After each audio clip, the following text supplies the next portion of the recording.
Hello students, welcome back to my channel. कैसे हो आप सब? उम्मीद है आप सभी के सभी बढ़िया होंगे। तो स्टूडेंट, आज के इस वीडियो में applied mathematics class 12th important MCQ को डिस्कस करने जा रहा हूँ, जो एग्जामिनेशन पॉइंट ऑफ व्यू से काफ़ी ज़्यादा इंपॉर्टेंट होने वाला है। तो आइए आज की सेशन को स्टार्ट करते हैं और बात करते हैं एमसीक्यू पार्ट 1 की। तो देखिए स्टूडेंट, अगर हम फर्स्ट क्वेश्चन की बात करें तो उसने फर्स्ट क्वेश्चन हमें क्या कहा हुआ है? कह रहा है 62 प्लस 53 मॉड 7 हमें कैलकुलेट करना है। तो सबसे पहले क्या करो, यानी कहने का मतलब ये है कि हमें इसका क्या करना है, रिमाइंडर बताना है। तो रिमाइंडर आप इसका कैसे बता पाओगे? देखिए, सबसे पहले क्या करो, इन दोनों को ऐड करो। 62 62 और 53 को जब आप ऐड करोगे तो कितना आएगा? इसको ऐड करोगे तो 5 और 6 और 5 11। अब इसको क्या करना है, डिवाइड कर देना है किससे? 7 से। तो 7 वन जा 7, 4 और 5, 7 6 जा 42। तो इसका रिमाइंडर मेरे भैया कितना आ जाएगा? 3 आ जाएगा, जो ऑप्शन नंबर ए होगा। ठीक है, सेकंड क्वेश्चन पे चलते हैं। आइए, क्वेश्चन नंबर सेकंड कहा हुआ है कि the time taken by a boat to travel a boat 117 kilometre downstream में टाइम कितना ले रहा है? 9 घंटे ले रहा है, यानी कि 9 आवर्स ले रहा है। And the same distance same है, अप स्ट्रीम में वो 13 आवर्स ले रहा है। If the speed of the stream become 1/2 of the, क्या कहता है, if the speed of stream become 1/2 of the speed of the boat, then the distance traveled by the boat going to upstream in 2 hours। तो 2 hours में उसने कितना distance travel किया होगा, हमें ये बताना है। समझ गए क्वेश्चन? तो यहाँ से अगर हम डाउन स्ट्रीम के अंदर स्पीड निकालें, स्पीड इन डाउन स्ट्रीम, अगर हम डाउन स्ट्रीम के स्पीड की बात करें तो कितना होगा? डिस्टेंस अपॉन टाइम, यानी 117 divided by 9 is equal to 13 kilometre per hour. ठीक है, और डाउन स्ट्रीम की स्पीड को हम किससे रिप्रेजेंट करते हैं? यू से रिप्रेजेंट करते हैं। फिर बोला हुआ है स्पीड इन अप स्ट्रीम, अगर हम स्पीड इन अप स्ट्रीम निकालें तो देखो स्टूडेंट, डिस्टेंस यहाँ पे सेम है 117 और टाइम कितना ले रहा है? 13। तो यहाँ से कितना आ जाएगा? 9 किलोमीटर पर आवर। तो अब क्या करोगे, यहाँ से हमें बोट का स्पीड निकालना है। तो बोट की स्पीड को हमने क्या कहा हुआ था? एक्स बोला हुआ है, यानी कि स्पीड ऑफ बोट को हम एक्स बोलते हैं, स्पीड ऑफ स्ट्रीम को हम वाई बोलते हैं। तो बोट का स्पीड कितना आ जाएगा? U plus V divided by 2। U हमें कितना गिवन है? 13 plus 9 divided by 2 is equal to 11 kilometre per hour. 11 kilometre per hour. ठीक है, अब क्वेश्चन में आगे क्या बोला हुआ है कि the speed of the stream become half, अगर स्ट्रीम का जो स्पीड है अगर हाफ हो जाए तो हमें क्या बताना है? Then the distance travel by the boat going to the upstream, 2 घंटे में फिर टाइम बताना है। तो यहाँ से स्पीड ऑफ स्ट्रीम कितना होगा? Speed of stream is equal to 1/2 into 11 is equal to 11/2। ठीक है, तो हमें डिस्टेंस बताना है। तो डिस्टेंस इज इक्वल टू क्या होता है? Speed into time. तो स्पीड कितना है इसका, और टाइम हमें कितना गिवन है? 2 घंटे। और इनिशियल टाइम कितना है? 11 माइनस 11/2 इज इक्वल टू, भाई पहले जो स्पीड था वो कितना था? 11 किलोमीटर पर आवर, और स्पीड अब घट के कितना रह गया? 11/2। तो जब आप इसको सॉल्व करोगे तो 2 इंटू 11/2, 2 से 2 कैंसिल हो जाएगा, तो आंसर कितना आ जाएगा? 11 किलोमीटर पर आवर। ठीक है, चलते हैं अगले क्वेश्चन पे। देखो नेक्स्ट क्वेश्चन उसने क्या कहा हुआ है, कहता है कि in a game of the 600 point, भाई टोटल गेम जो है ना वो 600 पॉइंट का है। ए स्कोर 407, यानी कि ए का जो स्कोर है वो कितना है? 407 है। ठीक है, और बी का स्कोर कितना है 307 है, बी का स्कोर जो है वो 307 है। तो कहता है इन द गेम, मतलब कि ए ने बी को कितना पॉइंट दिया होगा। तो सिंपल क्या करो, इसमें से इसको माइनस कर दो, तो उसने कितना दिया होगा 100 पॉइंट दिया होगा। तो डायरेक्ट इसका आंसर कितना आ जाएगा, सी आ जाएगा। नेक्स्ट क्वेश्चन पे चलते हैं। देखो कहता है कि the rate of change of the area of the circle with respect to its radius. तो एक बात बताओ, अगर हम एरिया ऑफ सर्कल यानी कि सर्कल के एरिया की बात करें तो कितना होता है पाई आर स्क्वायर। तो ये क्या हो रहा है, चेंज हो रहा है, मतलब कि D A upon D R is equal to pi into 2r। तो D A upon D R divided by, sorry, और r इज इक्वल टू हमें कितना गिवन है 6, और विद रिस्पेक्ट उसने रेडियस ही बोला हुआ था तो इसलिए हमने D A upon D R लिखा। r इज इक्वल टू 6 दिया हुआ है, तो pi into 2 into 6 is equal to कितना आ जाएगा 12 पाई। ठीक है, तो चेक करिए, ये ऑप्शन नंबर है बी। नेक्स्ट क्वेश्चन यहाँ से क्या कहता है, देखो कहता है कि the variance of the Poisson distribution x is 3 and the probability that x is equal to 2, और हमें e रेज टू पावर -3 दिया हुआ। यानी कहने का मतलब ये है कि the variance of the Poisson distribution हमें 3 दिया हुआ है। मतलब कहने का ये है कि लैम्डा उसने हमें कितना दे दिया 3 दे दिया। ठीक है ना, और हमें कैलकुलेट करना है P X is equal to 2, यानी कि P X is equal to R का फॉर्मूला क्या होता है e raise to power minus lambda into lambda raise to power R divided by R factorial. तो e raise to power lambda कितना दिया हुआ है, देखो 3 दिया हुआ है, तो e raise to power -3 into 3, और आर कितना है 2 डिवाइडेड बाई आर फैक्टोरियल यानी कि 2 फैक्टोरियल इज इक्वल टू, और इसका वैल्यू देखो हमें कितना गिवन है 0.498, 0.0498 into 9 divided by 2 is equal to. अब क्या करना है, इन सबको कैलकुलेट कर लोगे तो कितना आंसर आएगा, इसका आंसर क्या आएगा स्टूडेंट 2241, तो 0.2241। ठीक है, चलते हैं अगले क्वेश्चन की तरफ। देखो हमें बताना है क्या, ये दिया हुआ है देन 3 इंटू डिटर्मिनेंट बताना है। तो हमें यहाँ से क्वेश्चन क्या गिवन है, ये गिवन है यानी कि 1/2 और ये 1/3 -1 और 2। ठीक है, इसको इससे मल्टीप्लाई करो, 1/2 into 2 minus 1/3 negative negative negative क्या हो जाएगा पॉजिटिव, फिर ये आ जाएगा यहाँ से, इसको कैंसिल करो तो 1 + 1/3 इज इक्वल टू 4/3 इंटू, अब उसने क्या बोला हुआ है 3 डिटर्मिनेंट बोला हुआ है, तो उसको 3 से मल्टीप्लाई करो, 3 से 3 कैंसिल हो गया, तो इसका आंसर कितना आ गया 4। तो ये आ गया student option number D.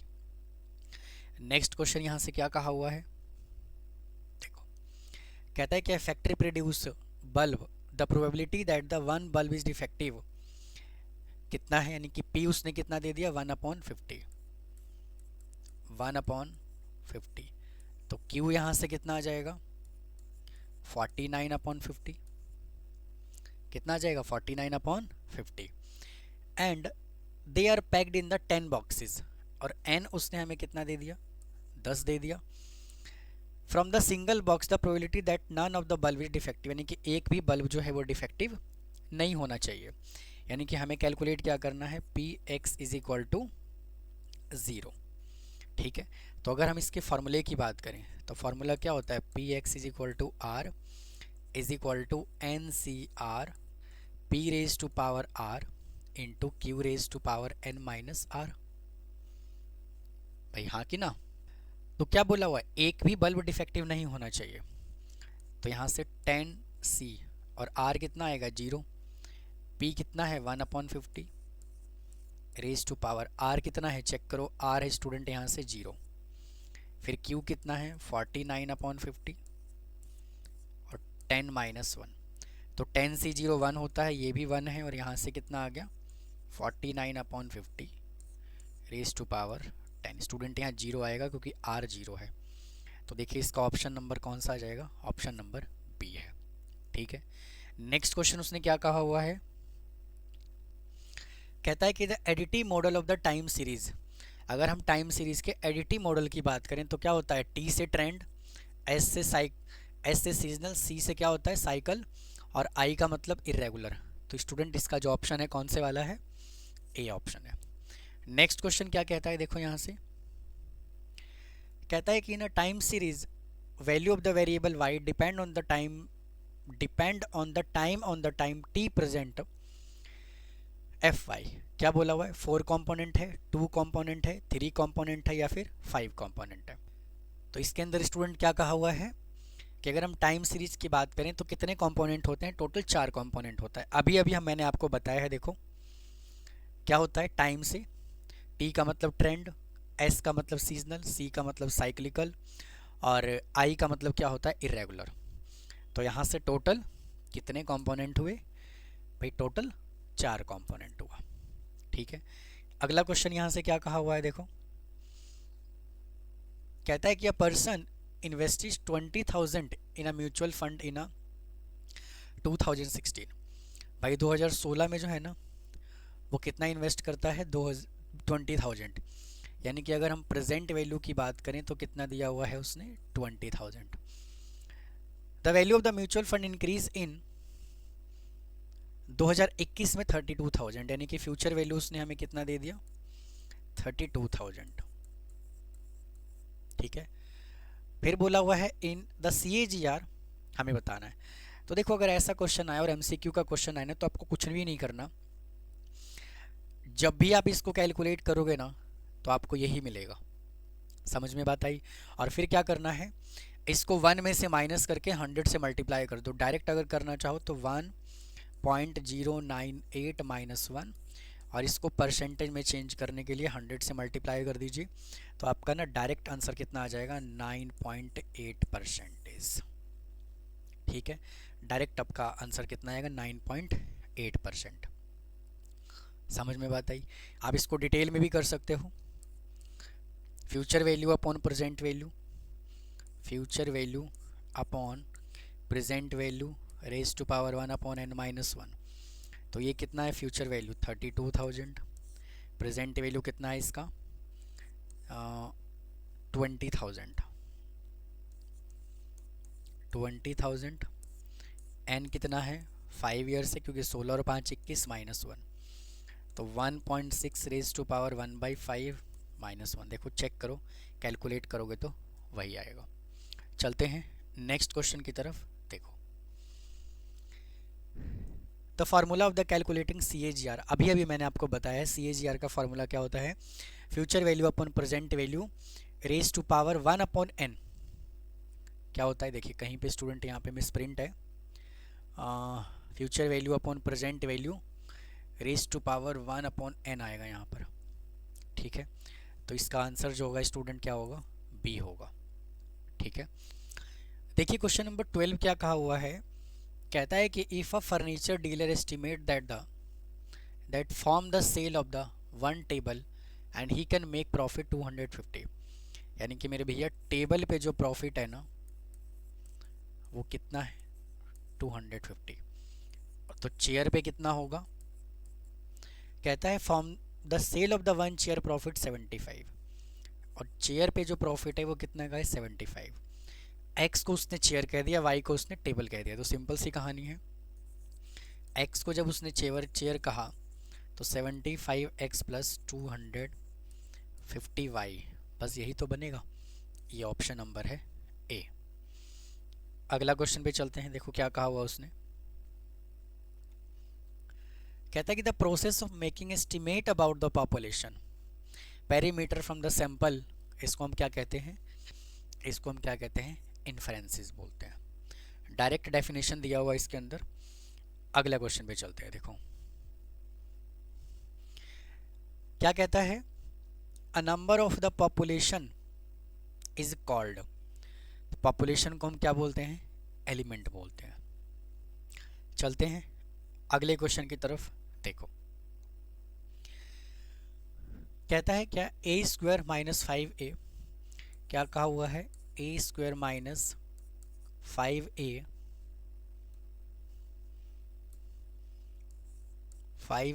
Plus 7i is equal to 0। और हमें ए इनवर्स बताना है। तो जब भी इस तरह का कोई क्वेश्चन आता है तो सबसे पहले आप क्या करोगे, दोनों साइड आप ए इनवर्स से मल्टीप्लाई कर दोगे।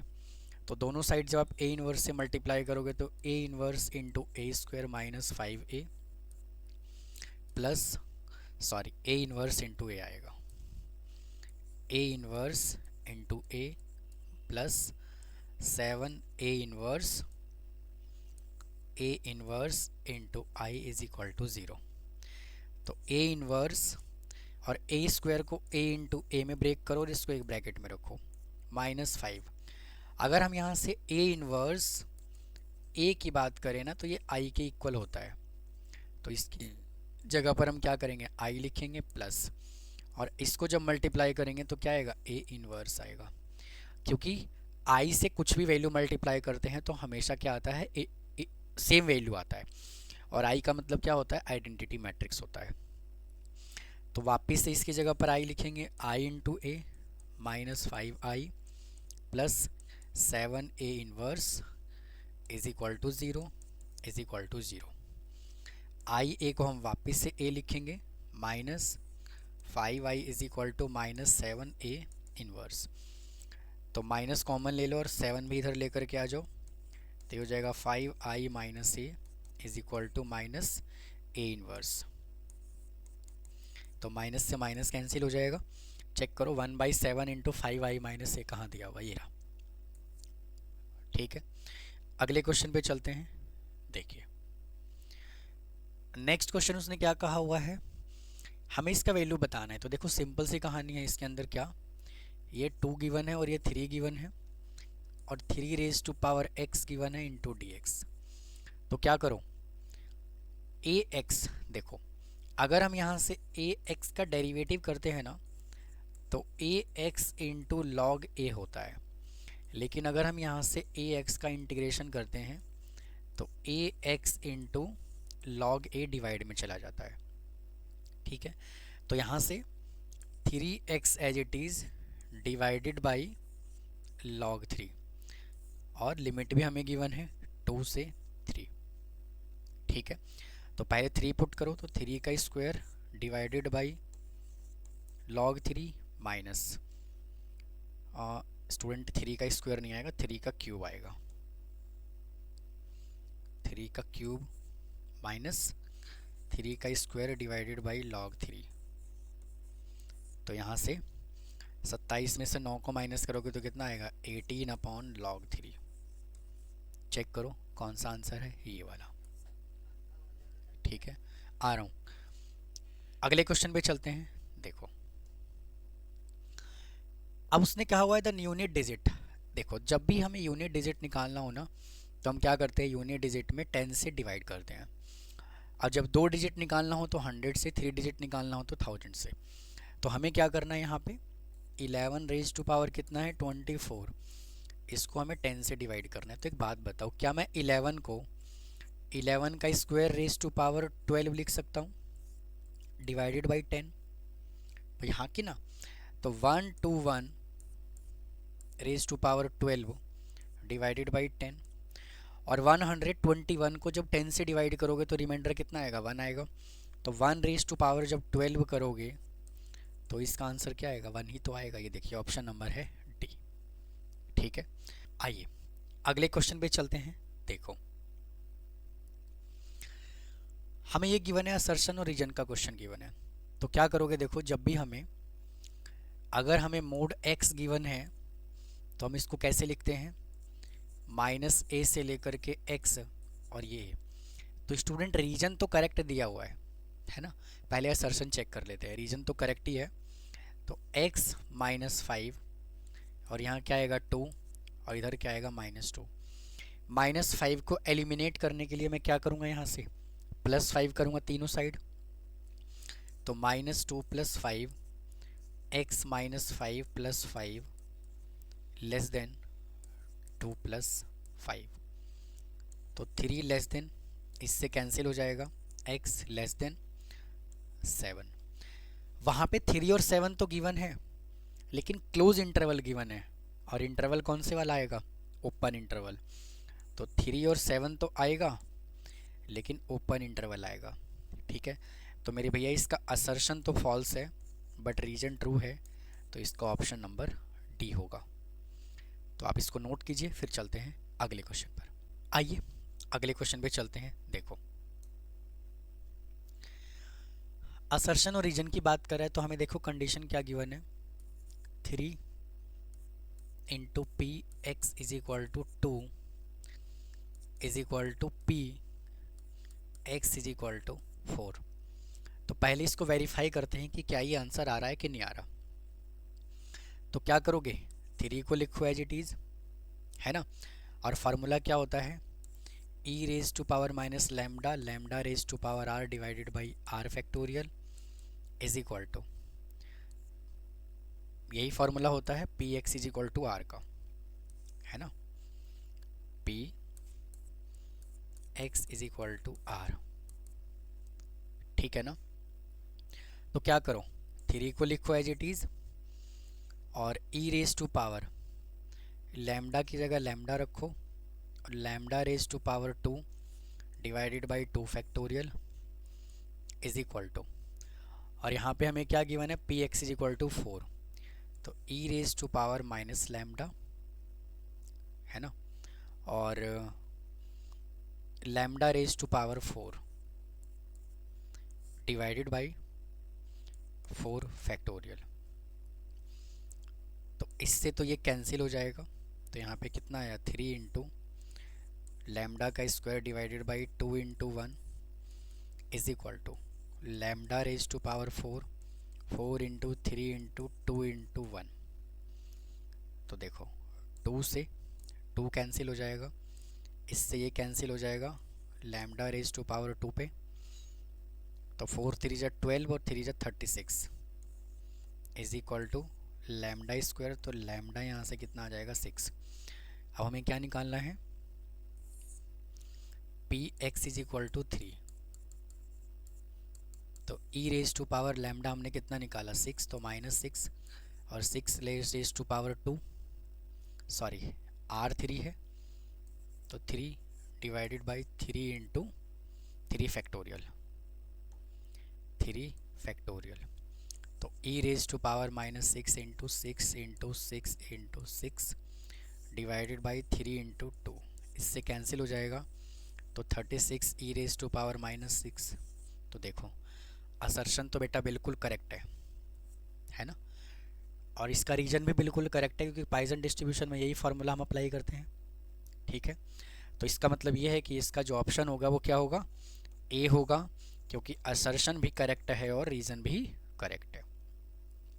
ठीक है, तो स्टूडेंट इस वीडियो में इतना ही रखते हैं, ये बेहद इंपॉर्टेंट क्वेश्चन था। तो स्टूडेंट ये MCQ पार्ट 1 मैंने आपको अपलोड करके दिया है, अब MCQ पार्ट 2 भी आएगा, 3 भी आएगा, आगे भी आएगा। ठीक है, तो मिलता हूँ फिर किसी और टॉपिक के साथ, मतलब इसके सेकंड पार्ट में। थैंक यू, नमस्कार।